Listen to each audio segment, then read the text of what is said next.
parents and grandparents, family and friends, trustees, honored guests, faculty, and class of 2024, it is my great honor to welcome you to the 55th commencement ceremony of the Icahn School of Medicine at Mount Sinai.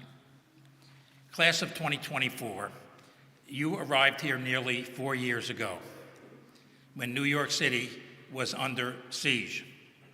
We emerged from that first deadly wave of COVID-19, but the pandemic was still lethal. By necessity, it disrupted your first year of medical school, yet you rose to the occasion, including handling this disruption with courage and dedication. Witnessing the extreme demands placed upon our physicians, you enthusiastically threw yourself into your coursework, well aware that before long, you too might have to hunt for answers for this new mysterious disease, or care for patients during a life-threatening viral outbreak. At Mount Sinai, you will forever be known as the pandemic class, and I say that very proudly. Let's give the class a round of applause.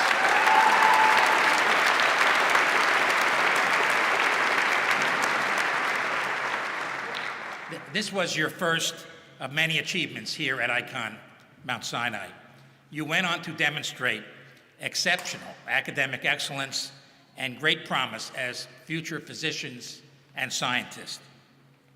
Indeed, based upon what I know about the graduates of the class of 2024, I predict that you will provide the leadership to make fundamental discoveries in the laboratory and the clinic, leading to cures of the most serious diseases that plague humanity. And you will make sure that these advantages help disadvantaged people throughout the globe. Now, this is a tall order. What evidence do we have that the class of 2024 has the strength of character, the creativity, and the indomitable spirit to accomplish these goals? Well, let me tell you something about the graduates of 2024. They made scientific discoveries that include helping us better understand the causes of multiple types of cancer and the genetic basis of mental illness. They made major contributions to therapeutic innovation involving RNA and DNA-based drugs, development of vaccines for cancer, and disease-modifying treatment for dementia. And listen to this, they have published over 1,000 papers, an unbelievable achievement.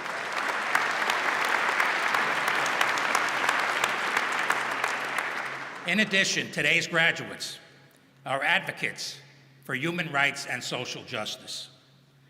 They committed to healthcare equity for our local communities through our East Harlem Outreach Partnership.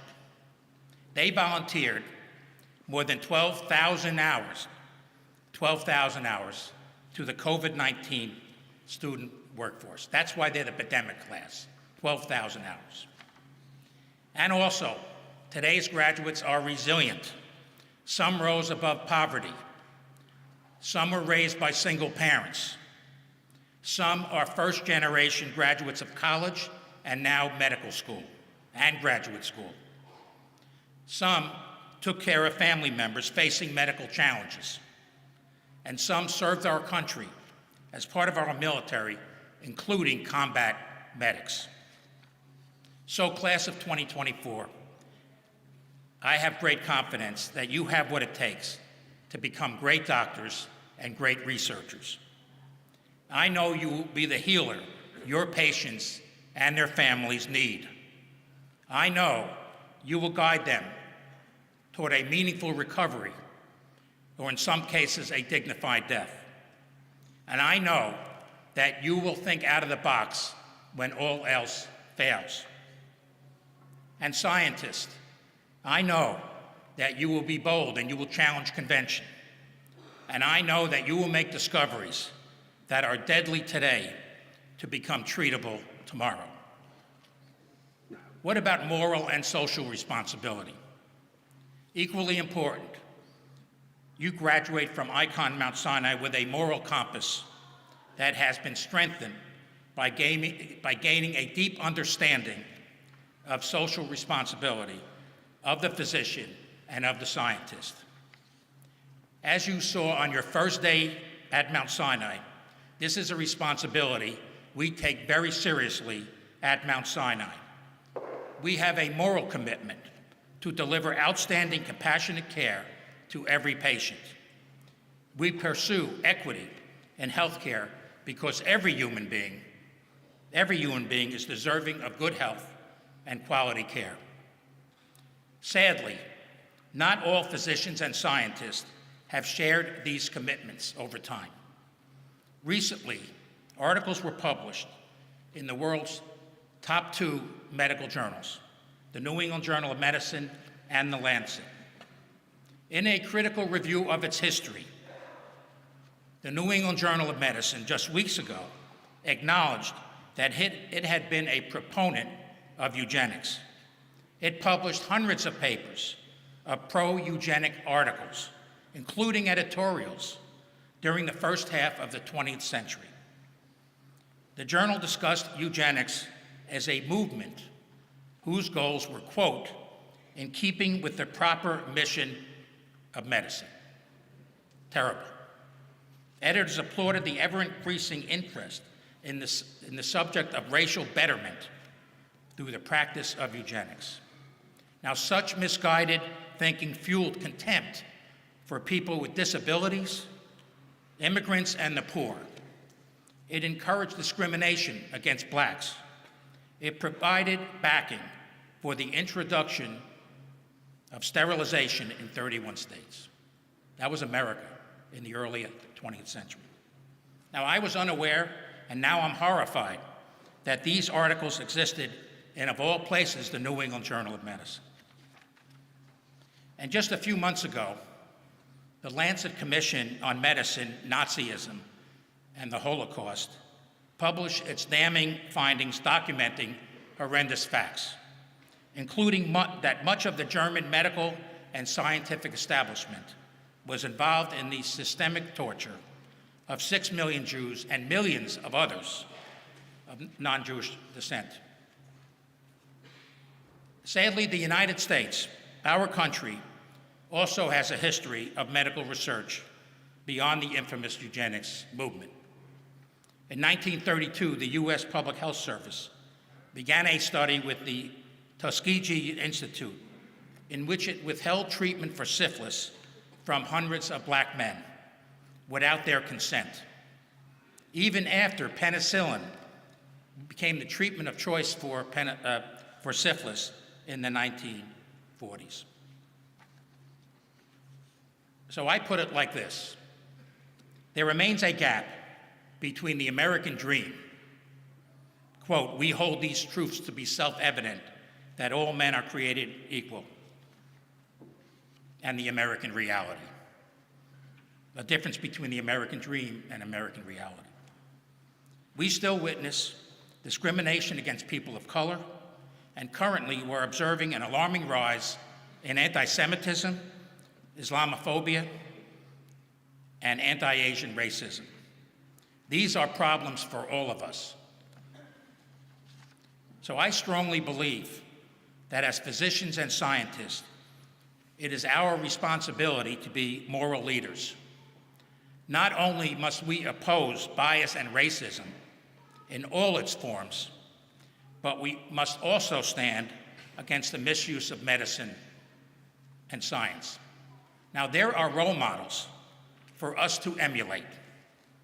Physicians who stand out for their ethical work.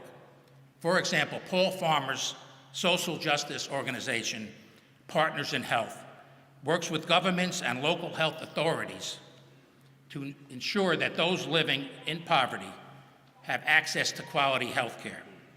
And Doctors Without Borders organizes humanitarian missions around the globe, providing quality health care in impoverished countries and in war zones. I believe that Mount Sinai, our medical school and our health system, can be a beacon for change, as evidenced by our commitment to anti-racism and health equity. I'll give you some examples. Our global health partnerships are improving care in Kenya, Nepal, Ghana, and Guyana.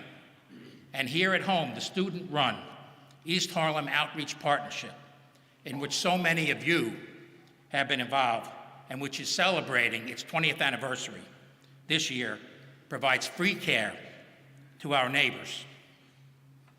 Other examples of our commitment to enhancing diversity and health equity and anti-racism includes our roadmap to address racism, our Center for Multicultural and Community Affairs, our Center for Scientific Diversity, our Institute for Health Equity Research, our Institute for Equity and Justice in Health Science Education, and our Center for Asian Equity and Professional Development.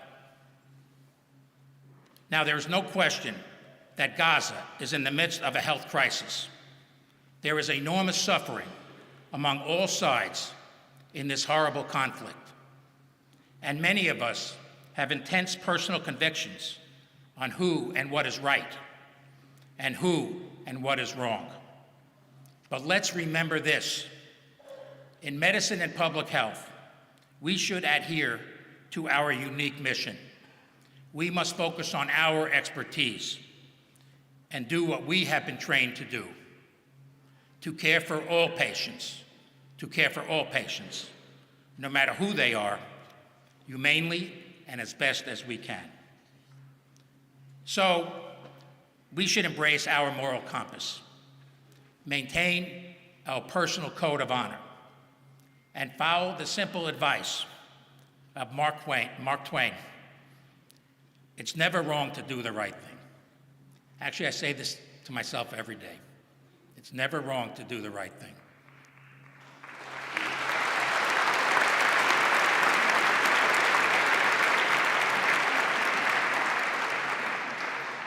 Sometimes it's hard to do the right thing. Now, class of 2024, your education has given you great power. The power to heal, to educate, to discover, and to correct injustices. You have the power to achieve so much good. And I know that is precisely the path that each and every one of you will take.